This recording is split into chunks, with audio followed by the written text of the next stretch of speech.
আমি শ্রমিক নেতা শেখ বাদশার ওয়াইফ। আমার নাম সাবিনা ইয়াসমিন। গতকাল রাত 8:30টার সময় আমার বাসায় একটা ফোন আসছে যে শেখ বাদশাকে অ্যারেস্ট করা হয়েছে। সেটা শিওর হওয়ার জন্য আমি আমার সন্তানকে নিয়ে থানায় আসি। থানায় এসে স্যারদেরকে জিজ্ঞেস করি, স্যার আমার হাজবেন্ডকে কি শেখ বাদশাকে আনা হয়েছে? তারা বলতেছে না, শেখ বাদশাকে আনা হয়নি, অথচ শেখ বাদশা লোকাবে ছিল। তখন আমি দিশা দেওয়ার একা আসছি, আমি কোনো কিছু জানি না, মেয়ে মানুষ, কোনোদিন থানায় আসিনি। থানা থেকে বের হইতে দেখি যে থানার মাঠের মধ্যে 50 থেকে 60টা ছেলেপেলে দাঁড়ায় আছে। আমি তাদেরকে চিনি না।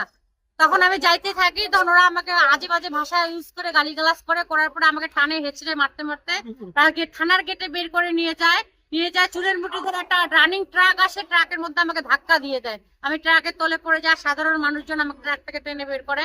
তখন হিরু নামের একটা লোক বলে এই মহিলাকে ট্রাকের তলে চাপা দেওয়া হোক। তখন আমি জানলাম ওনার নাম হিরু। তারপরে ওখান থেকে ওনার ছেলেপেলে প্লাবন নামের একটা ছেলে, তার ছেলেপেলেকে নিয়ে যায়।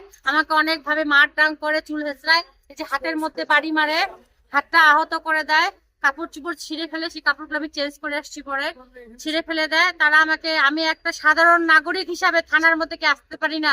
কোন সংবিধানে লেখা আছে একটা মেয়েকে একা পায়ে থানার মধ্যে নির্যাতন করা? অনেক পুলিশ অফিসার ছিল, তাদেরকে আমি যেয়ে বলছি না স্যার আমাকে এরা নির্যাতন করলো, তখন বলছে আপনি একটা অভিযোগ দিয়ে চলে যান। আমার মামলা তারা নিল না, বাবা আমাকে হেল্পও করলো না।